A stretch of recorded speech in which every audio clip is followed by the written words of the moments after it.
नहमदुहु व नुसल्ली व नुसल्लिम अला रसूलिहिल करीम अम्मा बाद औज़ु बिल्लाहि मिनश शैतानिर रजीम बिस्मिल्लाहिर रहमानिर रहीम। इंतहाई काबिल एहतराम नाज़रीन व सामीन इकराम, अस्सलामु अलैकुम व रहमतुल्लाहि व बरकातुहू। चूँकि कल 21 जून बरोज़ अतवार सुबह 8:45 और 58 सेकंड पर सूरज ग्रहण लग रहा है और ये दौरानिया इसका होगा 2:34 तक। बड़ा तवील दौरानिया है। स्टार्ट होगा 8:45 58 से और इख्तिताम पजीर होगा सूरज ग्रहण 2:34 पर। चूँकि हम मुसलमानों में इस हवाले से कुछ तवाहमात पाए जाते हैं, तो मैंने चाहा कि आपसे इस हवाले से कुछ गुफ्तगू हो जाए। इमामुल अंबिया सल्लल्लाहु अलैहि वसल्लम का शहज़ादा हज़रत इब्राहीम, शहज़ादा इब्राहीम, जिस दिन आपका इंतकाल हुआ, इत्तफाक से उसी दिन सूरज को ग्रहण लगा। अवामुन नास में ये बात मशहूर हो गई कि चूँकि सरकार दो आलम नूर मुजस्सम सल्लल्लाहु अलैहि वसल्लम के शहज़ादे का वसाल हुआ है, तो ये सूरज को ग्रहण इस वजह से लगा है। अभी इसी तज़ब्ज़ब के आलम में थे कि सरकार दो आलम नूर मुजस्सम अबू मूसा अशरी रज़ी अल्लाह ताला अन्हु रावी हैं, सहीहैन में है ये कि आप अपने हुजरा मुक़द्दस से निकले बाहर, मस्जिद में तशरीफ़ लाए और आपने नमाज पढ़नी शुरू की।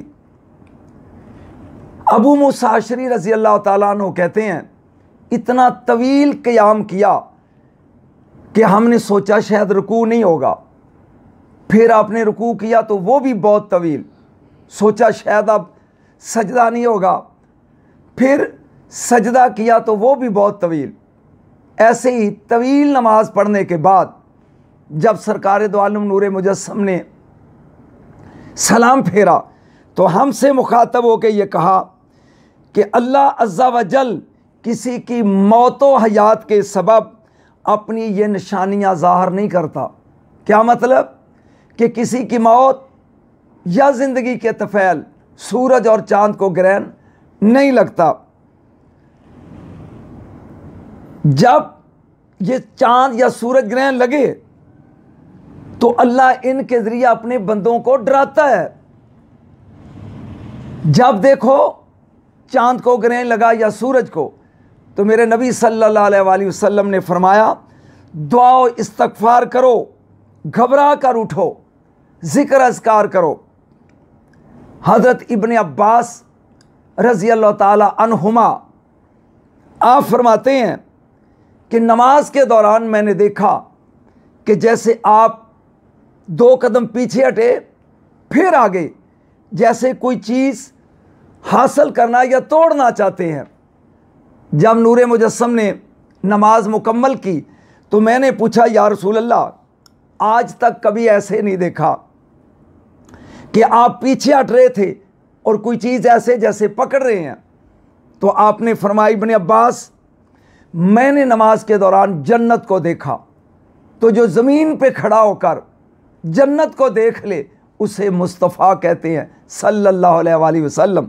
और मैंने जन्नत में एक अंगूरों का खोशा देखा, मैंने चाहा हाथ ऊपर करके उसको तोड़ दूँ। अगर मैं तोड़ लेता तो क़यामत तक तुम खाते रहते, वो खोशा ख़त्म ना होता। फिर मैंने दोज़ख देखी, तो दोज़ख में मैंने ज़्यादा तादाद औरतों की देखी। हज़रत इब्न अब्बास रज़ी अल्लाह ताला अन्हु अर्ज़ करते हैं कि या रसूल अल्लाह, किस वजह से आपने ज़्यादा तादाद दोज़ख में औरतों की देखी?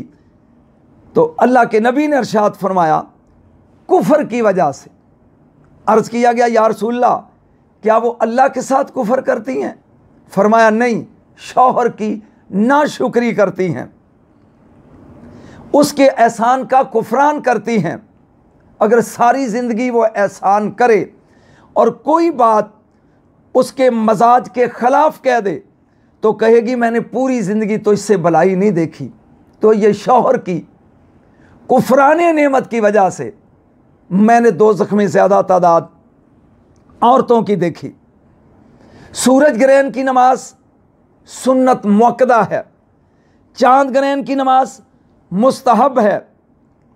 सूरज ग्रहण की नमाज हो सके तो बाद जमात 2 रकत पढ़नी चाहिए, नहीं अगर अवेलेबल जमात तो तन्हा भी बंदा पढ़ सकता है। और सरकार दो आलम नूर मुजस्सम ने फरमाया, जब सूरज ग्रहण या चांद ग्रहण ये स्टार्ट हो जाए उस वक़्त नमाज शुरू की जाए। लंबी नमाज, हर रकत में 1 रुकू और 2 सजदे हों, तवील रकत। और कोशिश करो कि लंबी नमाज हो और उस दुरानिये के अंदर ही से ख़त्म करो। और अगर अभी सूरज ग्रहण या चांद ग्रहण जारी हो तो बाकी वक़्त जो है वो ज़िक्र अज़कार और इस्तग़फ़ार में सर्फ करो।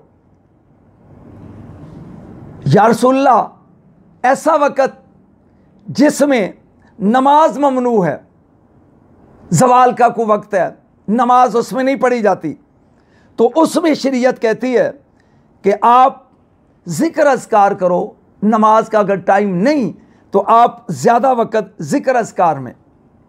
ये ऐसे 2 नफल हैं, ऐसी 2 रकत है, ना इनमें अज़ान है, ना इनमें अकामत है, ना बुलंद आवाज़ में किरत है। सहाबा कराम फरमाते हैं कि हजूर की किरत की आवाज़ भी सुनाई नहीं देती थी, इतनी आहिस्ता आवाज़ में। फिर शरीयत कहती है कोशिश करो कि ईदगाह में जाकर ऐलान करो अस्सलातु जामिअतुन, लोग इकट्ठे हो जाएं, ईदगाह जाकर या जामे मस्जिद में जाकर बाजमात अदा करो। अगर ये मुमकिन ना हो तो आप तन्हा भी पढ़ सकते हैं। फिर शरीयत में है कि अगर कोई हाफ़िज़े कुरान इमाम हो, क्योंकि ये नमाज तवील है, तो उसे चाहिए कि पहली रकत में सूरह बकरा पढ़े, दूसरी रकत में सूरह आले इमरान, तवील रुकू व सजूद किया जाए।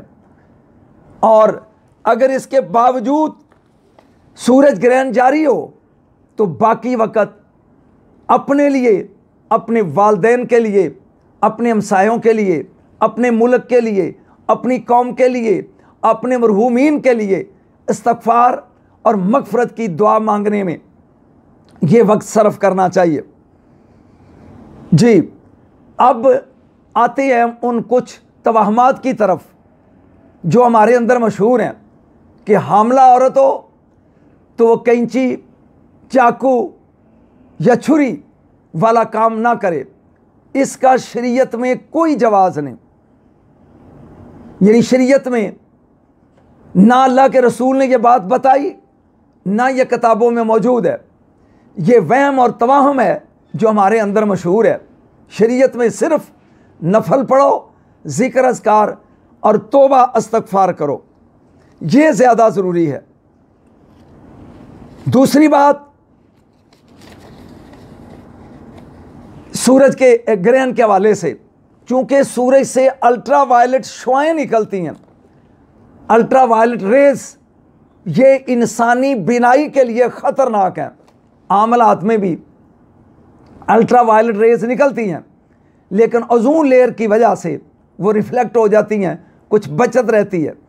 लेकिन सूरज ग्रहण हो तो अल्ट्रा वायलेट रेज़ ज़्यादा मिकदार में निकलती हैं और आँख को नुकसान पहुँचाती हैं।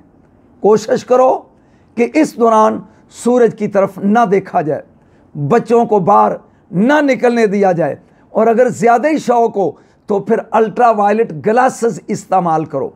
वो नहीं तो ये एक्सरे की शीट जो है इस्तेमाल की हुई, इससे इसको इस्तेमाल करके भी देखा जा सकता है। बाकी मेडिकल साइंस के ज़रिए भी और इस्लामी नुक्ता नज़र से भी मामला औरत के लिए, बच्चे पर इसका कोई असर नहीं होता, बिनाई पर असर होता है। सूरज ग्रहण की हालत में इसको नहीं देखना चाहिए। कुछ बुजुर्गों ने जिक्र अज़कार के हवाले से कुछ औरात बताए हैं, वो मैं आपके सामने पेश करता हूँ। पहली बात, जब आप नमाज पढ़ लें तो 101 मरतबा सूरा अल कुरैश ये पढ़े, 11 मरतबा सूरह कौसर पढ़े, 11 मरतबा सूरह तौहीद, सूरह इखलास। फिर सुन लो, 101 मरतबा सूरह कुरैश, 11 मरतबा सूरह कौसर, 11 मरतबा सूरह इखलास। लेकिन अव्वल आखिर दुरूद शरीफ पढ़ना ये ना भूलें। फिर दुआएं मांगें, जिक्र अज़कार करें, तौबा इस्तग़फ़ार करें अपनी मग़फ़िरत के लिए। और बिलखुसूस मेरी गुजारिश ये है, आजकल चूँकि कोरोना की लपेट में हमारा मुल्क, सिर्फ हमारा मुल्क ही नहीं बल्कि अक़वाम आलम और पूरी दुनिया इससे मुतासर है, और मोमन की दुआ बिला रोक टोक पहुँचती अर्श पे। तो हर दोस्त, हर बच्ची, हर बीबी, हर इंसान कोशिश करो कि अपने मुल्क के लिए, अपनी कौम के लिए दुआ मांगो कि रब्बुल आलमीन, परवरदिगार आलम, अपने महबूब का सदका ये कोरोना की वबा हमसे दूर फरमा, हमारे दरमियान मोहब्बत और प्यार कर पैदा फरमा, हमारी गलतियाँ, हमारी कोताहियाँ, हमारे गुनाह ये माफ़ फरमा। अपनी कौम और अपने मुल्क के लिए दुआ मांगे। ये जो सरहदों पे आजकल सूरत हालात पैदा हुई है बिलखसूस इंडिया के साथ, तो दुआ मांगी, परवरदिगार आलम इस्लाम का बोल बाला कर, कुफर का मुंह काला कर, और हमारे मुल्क व कौम को इस्तकामत अता फरमा, अपनी रहमत की लपेट में ले, इज़्ज़त और कामरानी से हमकनार कर। अल्लाह हमारा हामी व नासर हो। व आखिर दावाना अनिल हम्दुलिल्लाहि रब्बिल आलमीन।